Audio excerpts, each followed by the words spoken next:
The moon hung low over Forest Lawn Memorial Park that September night, casting silver shadows across the manicured lawns where legends rested. Sarah Chen had traveled 3,000 miles from Boston to be here, clutching a single white glove and a heart full of memories. She was one of 7 fans who had gathered at the gates, drawn by something they couldn't quite explain. It was the anniversary of a day none of them would ever forget, the day the king of pop left the world. Marcus Williams stood beside her, his vintage Thriller jacket worn despite the warm California air. He'd been coming here every year since 2009, but tonight felt different. There was electricity in the air, a tension that made the hairs on his arms stand up. The security guard, an older man named Jim who'd grown softer over the years, had looked the other way when they slipped through a side entrance just after midnight. He understood grief. He understood devotion. The group moved silently through the darkness, their phone providing small circles of light. Elena Rodriguez led the way. She'd been here so many times she could navigate blindfolded. Behind her walked David Park, twins Keisha and Tamara Johnson, and bringing up the rear, an elderly woman named Dorothy who claimed she'd once danced backup for the Jackson 5 in Detroit.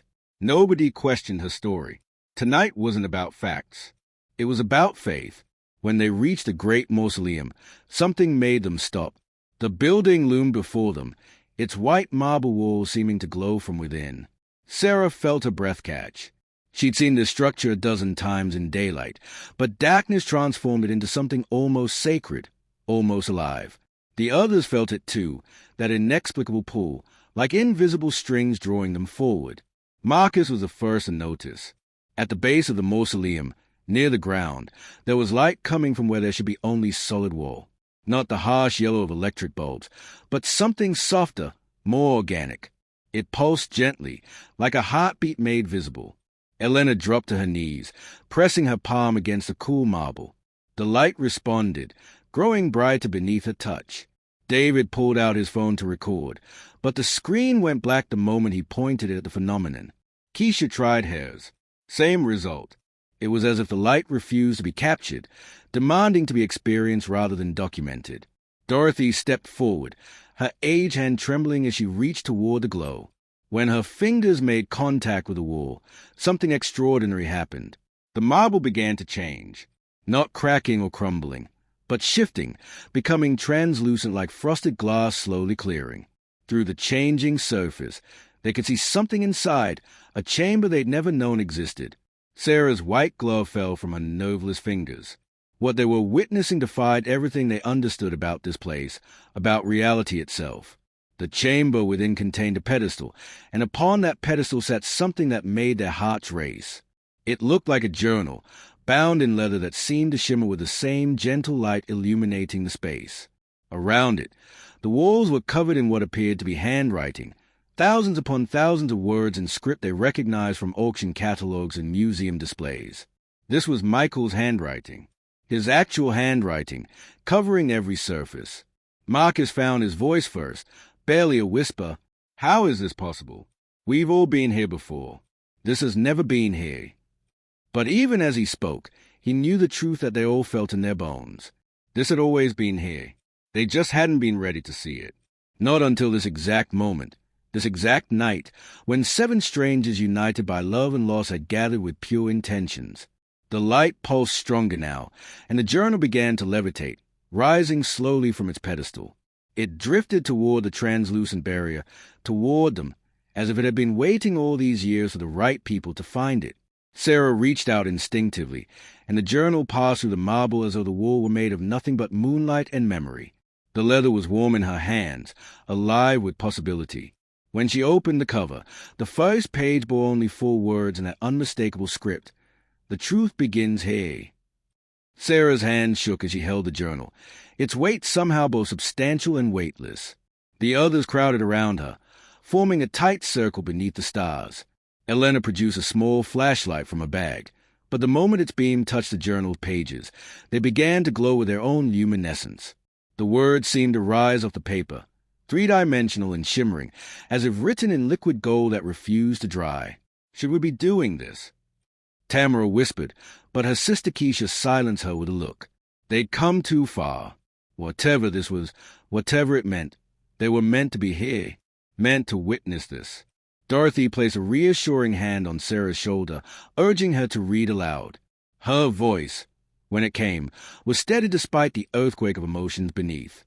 The journal began not with music or performances, but with pain. Michael had written about the weight of fame that had been placed on his shoulders when he was just a child. He described standing on stage at 6 years old, feeling the heat of spotlights and the hunger of crowds, understanding even then that he could never truly belong to himself. The words were raw, unfiltered, nothing like the carefully managed image the world had known. This was the real Michael, speaking from beyond, his voice finally free. Marcus felt tears streaming down his face as Sarah continued reading. The king of pop wrote about the loneliness of success, about sleeping in hotel rooms around the world and forgetting which city he was in, which year it was, which version of himself he was supposed to be that day. He wrote about creating Neverland not as an indulgence, but as a desperate attempt to reclaim the childhood that had been stolen from him, to build a world where innocence could exist protected from the machinery of fame. But the journal held more than confessions. As Sarah turned the pages, the content shifted. Michael had written about discoveries he'd made, secrets he'd learned as he moved through the highest circles of the entertainment industry. He'd documented things he'd seen, conversations he'd overheard, pressure he'd faced to compromise his values and his art. The more famous he became, the more he realized he was surrounded by people who saw him not as a human being, but as a commodity to be controlled and exploited. Elena gasped as one particular passage revealed Michael's growing awareness that his music had power beyond entertainment. He wrote about frequencies and rhythms that could heal, that could wake people up from the hypnosis of modern life. He'd stumbled onto ancient knowledge about sound and consciousness, and he'd begun encoding these discoveries into his later work. The industry had noticed. They hadn't been pleased. His rebellion hadn't been loud or obvious, but it had been real, and it had made him dangerous. David's voice cut through the silence. This is why they destroyed him. All those accusations, the media circus, the trial, it was orchestrated. The journal confirmed what many had suspected but could never prove. Michael had refused to play the game, had refused to use his influence in the ways powerful people demanded. He'd wanted to unite people, to spread messages of love and healing, to expose the systems that profited from division and suffering. For this, he'd been systematically torn down. But there was something else, something that made Sarah's blood run cold as she read. Michael had known. In the final entries, dated just weeks before his death, he'd written with eerie clarity about what was coming. He'd felt the walls closing in, felt the dangers sharpening around him. He'd tried to warn people, tried to speak out, but his voice had been dismissed as paranoia, as the ravings of an eccentric star losing touch with reality. The journal revealed that his death had been no accident, no simple overdose of medication gone wrong. The pages detailed names Sarah didn't recognize, corporations and individuals who'd had vested interest in silencing him. Michael had been preparing to make a comeback, but it was going to be different from anything he'd done before. He was going to use his platform to expose truths about the industry, about the way artists were controlled and consumed, about the larger mechanisms of power that kept people distracted and divided. He'd been writing new music infused with those healing frequencies, planning performances that would awaken consciousness on a massive scale. They couldn't let it happen. The journal made that devastatingly clear. Michael had written about the doctor who would later be convicted in his death, but he'd also written about the people behind that doctor, the puppet masters pulling strings from shadows. He'd documented everything meticulously, knowing that someday, somehow, this information needed to reach people who would listen, who would believe, who would care enough to act. Keisha noticed at first. The pages were turning on their own now, faster than Sarah could read. The journal was showing them images, scenes playing out in the golden shimmer of the words. They saw Michael in a recording studio, exhausted but determined, pouring everything he had into one final project. They saw him arguing with men in expensive suits, refusing to back down, refusing to be bought or bullied. They saw him on the phone, making plans, trying to protect the work he created, trying to ensure that even if something happened to him, the truth would survive. The final image hit them like a physical blow. Michael, alone in a vast mansion, writing by lamplight in this very journal. He looked directly at them, somehow seeing across time and death, and mouthed 3 words they all understood perfectly. Tell the truth. Then the images faded. The pages stopped turning, and the journal fell silent in Sarah's hands. But they all knew this was just the beginning. The real revelation was still to come. The journal began to warm in Sarah's hands, growing hotter until she nearly dropped it. Before anyone could react, a beam of pure golden light shot from its pages into the translucent wall of the mausoleum. The marble responded instantly, sections of it sliding away with ancient mechanical precision, revealing a passage none of them had imagined could exist. The opening was just large enough for a person to enter, and from within came a sound, faint music, unmistakably Michael's voice, singing a melody none of them had ever heard. Marcus stepped forward first, his curiosity overcoming his fear. "We have to go in. This is what we were meant to find." Elena grabbed his arm, her practical nature warring with the impossibility of what they were experiencing. But Dorothy's voice settled the matter. "That man gave his whole life to the world. If he left something for us to find, we owe it to him to have the courage to look." One by one, they entered the passage. The interior was nothing like the cold marble exterior suggested.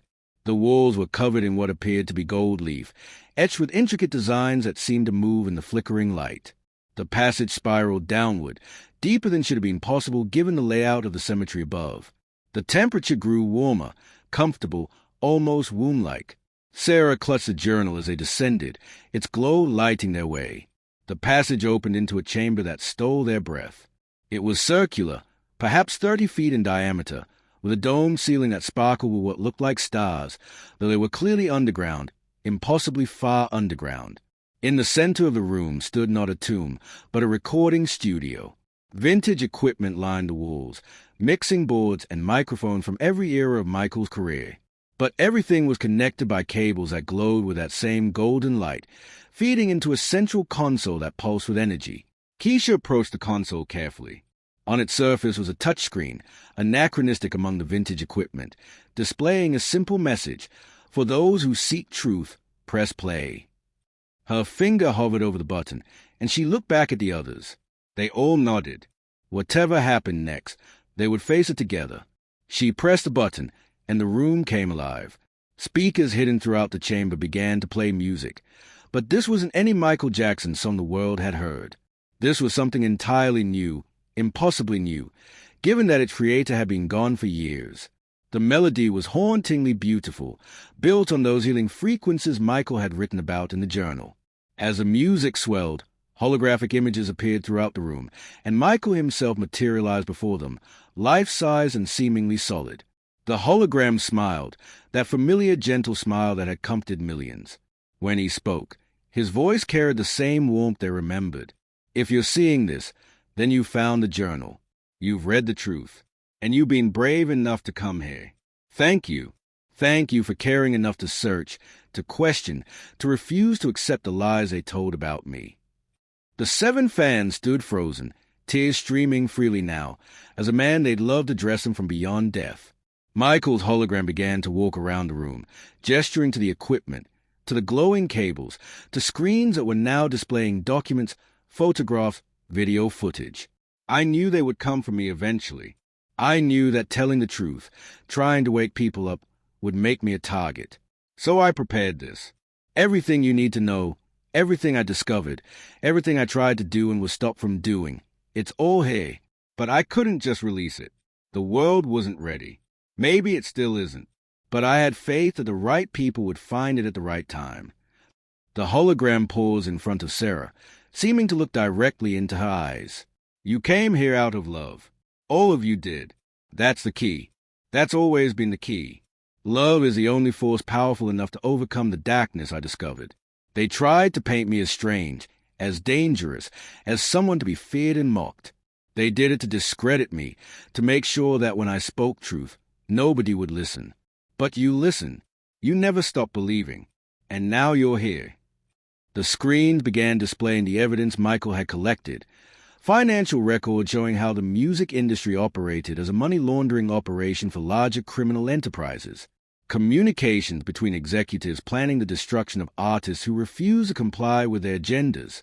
Scientific research into the effects of different frequencies and rhythms on human consciousness, and how this knowledge had been weaponized to keep populations docile and divided. Video of meetings where Michael had confronted these people, demanding change, refusing to be complicit. Tamara felt her legs weaken. The scope of what they were seeing was overwhelming. This wasn't just about Michael Jackson.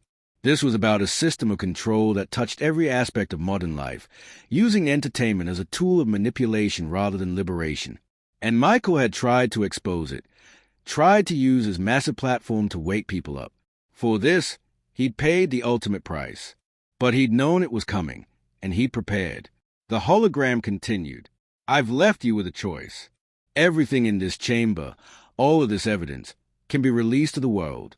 There are copies secured in multiple locations, activated by dead man switches connected to this console. If you choose to reveal it, the truth will flood out through channels I've established, networks of people I trusted, journalists and activists and artists who've been waiting for the signal. But you need to understand what that means. David stepped closer to the hologram, his voice barely steady. What does it mean? Michael's image flickered, showing emotion that seemed impossible for recording. It means danger. For you, for everyone you love. The people I was trying to expose, they are still in power. They are still operating. Releasing this information will paint targets on your backs. Some of you might not survive what comes next. I need you to understand that. I need you to choose this with open eyes. The chamber fell silent except for the gentle hum of the equipment and that beautiful, transformative music still playing softly in the background. The 7 fans looked at each other, seeing their own fear and determination reflected in 6 other faces. Marcus spoke first. He died trying to tell the truth. How can we do anything less? Elena nodded. The world needs to know, whatever the cost. One by one, they each agreed. The truth was worth the risk. The truth was worth everything. Sarah stepped forward to the console, the journal still in her hands. She knew what came next would change everything, not just for them, but for the world. The hologram of Michael smiled again, pride and sadness mixing in his expression. Thank you. Thank you for being brave. The truth doesn't need warriors. It needs witnesses. You 7 came here as fans, but you'll leave as something more. You'll leave as guardians of a truth that can change everything. The music swelled, and Sarah placed her hand on the console, ready to activate the release protocol. The world was about to wake up. The moment Sarah's palm pressed against the console, the entire chamber shuddered. Lines of golden code raced across every screen, and the equipment that had seemed vintage and dormant roared to life with modern intensity. The hologram of Michael stepped back, his form flickering and multiplying until there were versions of him at different ages standing throughout the room. Child Michael, teenage Michael, Thriller Michael, and the older, weary Michael who had recorded this final message. They all spoke in unison, their voices creating a chorus that resonated in the bones of everyone present. The upload has begun. There is no stopping it now. Within minutes, encrypted files will begin appearing on servers across the globe. Independent journalists will receive anonymous packages containing physical evidence. Artists I've secretly supported for years will release songs carrying my message. The dead man speaks, and the world will have no choice but to listen. The various holograms began to fade, collapsing back into the single figure of Michael in his final years. His expression carried a weight they could all feel, the burden of truth, the cost of courage. Elena's phone suddenly vibrated, then David's, then everyone's. Despite being deep underground in an impossible chamber, they had signal. Messages flooded in, news alerts, texts from friends and family, social media notifications exploding. The story was already breaking. Major news outlets were reporting massive data dumps appearing simultaneously on dozens of platforms. Files titled The Truth About Michael Jackson were spreading faster than they could be taken down, protected by blockchain technology and distributed networks that Michael had apparently set up years before his death. Marcus pulled up one of the leaked documents on his phone, his eyes widening as he scrolled. Bank records showing money trails between major record labels and pharmaceutical companies that profited from keeping artists dependent and controlled. Communications between media executives coordinating character assassination campaigns.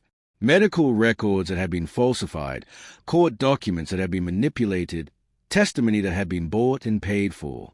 Everything Michael had written about in the journal was being exposed with receipts, with proof, with evidence that couldn't be dismissed or denied.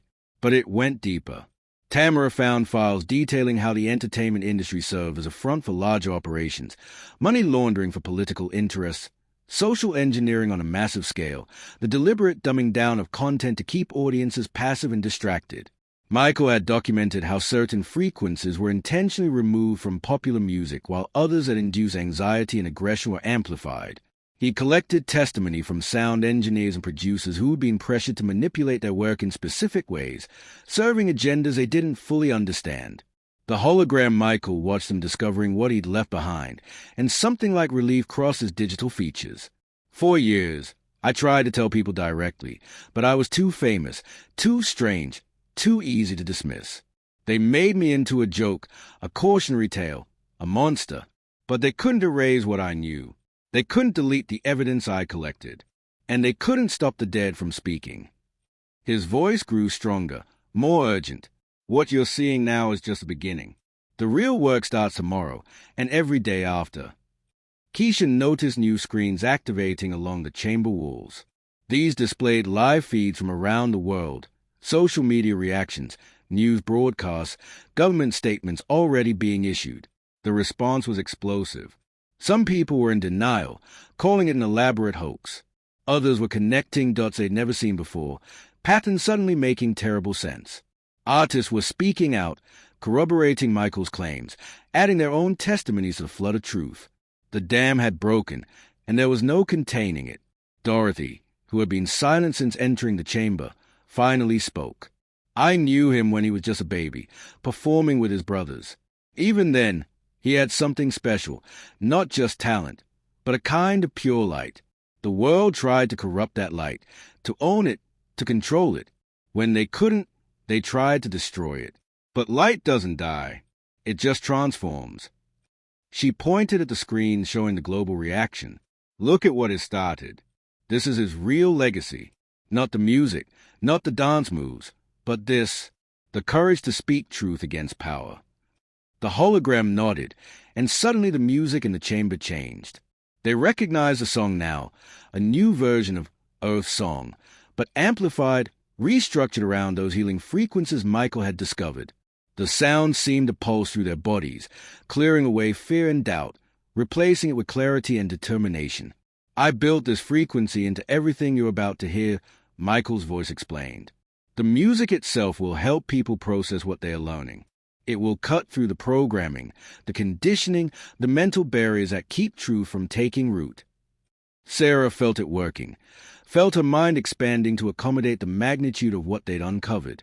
She looked at her companions, these strangers who'd become comrades, warriors in a battle they hadn't known they were fighting when this night began. They were all feeling it, that transformation from witnesses to participants, from fans to activists. Marcus caught her eye and mouthed, "What now?" It was a question they were all thinking. The hologram provided the answer. Hidden throughout this chamber are instructions for each of you. 7 people mean 7 missions, 7 different ways to ensure this truth takes root and grows. You came here as individuals, but you leave as a team. The forces that kill me will come for these revelations, will try to discredit them, bury them, spin them. Your job is to keep the truth alive, to nurture it, to help it spread. It won't be easy. Some nights you'll want to quit. Some days you'll question if it's worth the cost. New compartments opened in the walls, 7 of them, each containing a sealed envelope with a name. Sarah Chen, Marcus Williams, Elena Rodriguez, David Park, Keisha Johnson, Tamara Johnson, Dorothy Hayes. They'd never told anyone their full names in each other's presence, yet Michael had known. He'd known they would come. He'd prepared for them specifically, for this exact moment, years before any of them had decided to be here. The predestination of it should have been frightening, but instead it felt right, like pieces of the puzzle finally clicking into place. As they each took their envelopes, the chamber began to change. The golden glow started pulsing faster, and the hologram of Michael smiled one final time. My friends, my witnesses, my truth-tellers, thank you for having the courage to seek what others ignored. Thank you for believing in me when the world called me a monster. Thank you for loving me enough to demand the truth. I can't be there with you for what comes next, but I've given you everything you need. The studio equipment here is yours now. The evidence is uploaded. The world is waking up. Don't let them hit the snooze button. Don't let them roll over and go back to sleep. Keep them awake. Keep them aware. Keep them questioning. That's a real revolution. Not violence, not destruction, but awareness. Consciousness itself is the weapon they fear most. The hologram began to fade, but his voice remained, echoing through the chamber with words that would haunt and inspire them for the rest of their lives. I died so the truth could live. Don't let my death be in vain. Don't let them rewrite the story. The king of pop is dead, but the king of truth is just being crowned. And it's not me. It's you. All of you. Everyone who chooses to look, to listen, to question, to care. Go now. The world is waiting. And remember, they can kill the dreamer, but they can't kill the dream. The final notes of that transformed Earth song swelled to a crescendo, and the chamber filled with light so bright they had to close their eyes. When they opened them again, everything had changed. The seven emerged from the mausoleum just as dawn broke over Los Angeles, painting the sky in shades of gold and crimson that seemed almost too perfect, too symbolic. The passage had sealed behind them, the marble wall appearing completely solid again, as if nothing had ever disturbed its surface. Sarah clutched the journal in her envelope, both somehow feeling heavier than they had underground. Around them, Forest Lawn Memorial Park was waking up, early morning maintenance crews, security guards changing shifts, the first visitors of the day arriving to pay respects to departed loved ones. But everything was different now. As they walked toward the exit, Marcus checked his phone and nearly stumbled. The story had gone beyond viral. It had become a phenomenon. Every major news network was leading with it. Social media had essentially shut down several times from the traffic volume, as Michael's evidence spread across platforms faster than any content in internet history. Hashtags like Truth4Michael and King of Truth were trending globally. The U.S. government had already issued a statement saying they would investigate the claims, though Marcus knew from the documents that many officials were implicated in the very systems Michael had exposed. Elena pulled up a live feed from Times Square. Massive screens that usually showed advertisements were instead displaying Michael's image alongside scrolling text of key revelations from his evidence dump. In London, Paris, Tokyo, Mumbai, Sao Paulo, the same thing was happening. The world had woken up to find that one of its most famous and misunderstood figures had left a time bomb of truth, and it had finally detonated. Comment sections everywhere were ablaze with people sharing their own experiences in the entertainment industry, their own evidence of corruption and control, their own stories of what happened when they tried to speak out. The twins, Keisha and Tamara, stopped near a bench where an elderly couple sat listening to the news on transistor radio. The broadcaster's voice trembled as she described the scope of what had been revealed, not just about Michael, but about entire systems of power and manipulation that touched every corner of modern life. The elderly man looked up at them with tears in his eyes. We thought he was crazy. We believed what they told us. How many others did we dismiss? How much truth did we ignore because it was easier to accept the lies? Keisha had no answer, but she squeezed his hand, and that small gesture connection felt more important than any words. David had opened his envelope and was reading the instructions Michael had left for him. He was to use his technology skills to maintain the distributed networks Michael had created, to keep the truth flowing even as powerful forces tried to shut it down. He would be the guardian of the digital infrastructure, the keeper of the keys to servers and blockchain nodes spread across the globe. It was dangerous work. He would be a target for hackers and worse. But as he read Michael's handwritten note at the bottom of the instructions, he felt a resolve settle into his bones. You have the skills. Now you have the purpose. Protect the truth as you would protect your own life, because that's exactly what you'll be doing. Dorothy's envelope contained something different. She was to be the voice, the elder witness who could speak to media and give credibility to their claims. As someone who had known Michael as a child, who had witnessed his rise and understood the industry from the inside, her testimony would carry weight that no amount of digital evidence could match. She would be the human face of the revelation, the grandmother figure who could reach hearts that fact alone couldn't penetrate. I'm too old for this fight, she'd whispered when she first read her instructions. But then she remembered Michael at 6 years old, already bearing the weight of his family's dreams, and she knew she would do whatever it took. Sarah's mission was perhaps the most crucial. She was to guard the journal, to maintain the physical artifact that started everything. But more than that, she was to document what came next, to keep a record of how the world responded, how the truth evolved and spread, what resistance emerged, and what victories were won. She would be the chronicler of the revolution Michael had sparked, ensuring that this moment wouldn't be forgotten or distorted as time passed. Her hands tightened around the leather-bound book, feeling the weight of that responsibility. As they reached the parking lot, a news van screeched to a halt beside them. A reporter jumped out, camera crew in tow, recognition dawning on her face. She'd been doing research, seen their names emerging on social media as witnesses had started posting about the 7 fans who'd spend the anniversary night at Forest Lawn. Is it true? Were you really there? Did Michael Jackson really leave evidence? Do you know where it came from? The questions came rapid fire, but Elena stepped forward, her natural leadership taking over. Everything you've seen is real. Everything in those documents is verifiable. And this is just the beginning. The interview lasted 20 minutes and was broadcast live to 40 million viewers. Elena spoke with a calm authority that surprised even herself, explaining what they'd found while being careful not to reveal the full extent of the impossible chamber beneath the mausoleum. Some secrets needed to remain sacred, at least for now. Marcus jumped in to discuss the technical aspect of how the information had been secured and distributed. Dorothy provided historical context, describing the Michael she'd known before fame twisted him into something the world could consume. Together, they presented a united front that was impossible to dismiss as delusion or hoax. By midday, they'd given interviews to a dozen outlets. Social media was tracking their every move, creating a real-time chronicle of the 7 witnesses to Michael's final revelation. Fan art appeared showing them as modern-day apostles, carriers of truth that had been entrusted to them. Some of the depictions were overblown, too mythological, but Sarah understood the impulse. People needed heroes, needed to believe that ordinary individuals could challenge extraordinary power. So they let themselves become symbols, even as they struggled with the reality of what they committed to. That evening, they gathered in Marcus's hotel room, exhausted but unable to rest. News continued to break. 3 major record label executives had resigned. 2 had been arrested on unrelated charges that everyone knew were very much related. Artists were holding press conferences, politicians were calling for investigations, and conspiracy theories were spiraling in every direction. Some true, many false, all adding to the chaos of awakening. Tamara voiced what they were all thinking. He knew this would happen. He planned for the chaos, not just the revelation. Sarah opened the journal to a page she'd marked earlier, one of the final entries. Michael had written about the aftermath, about how truth creates turbulence before it brings clarity.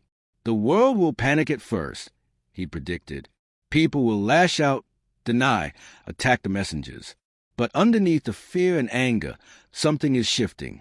Consciousness doesn't change overnight, but it does change. Plant enough seeds of truth, and eventually a forest grows. You won't see the full harvest in your lifetime, but you'll see the first sprouts. That has to be enough. That has to be the reward. Over the following weeks, the impact became impossible to ignore. Laws were changed. Investigations were launched. New artists emerged who refused to play the old games, who built their careers outside the traditional systems of control.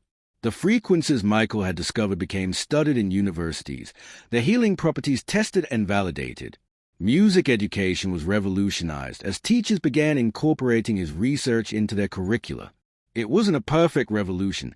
Power fought back, as it always does. Some of Michael's claims were debunked. Some of his evidence was contested. But the core truth remained, spreading like roots beneath concrete, breaking through barriers that had seemed impenetrable.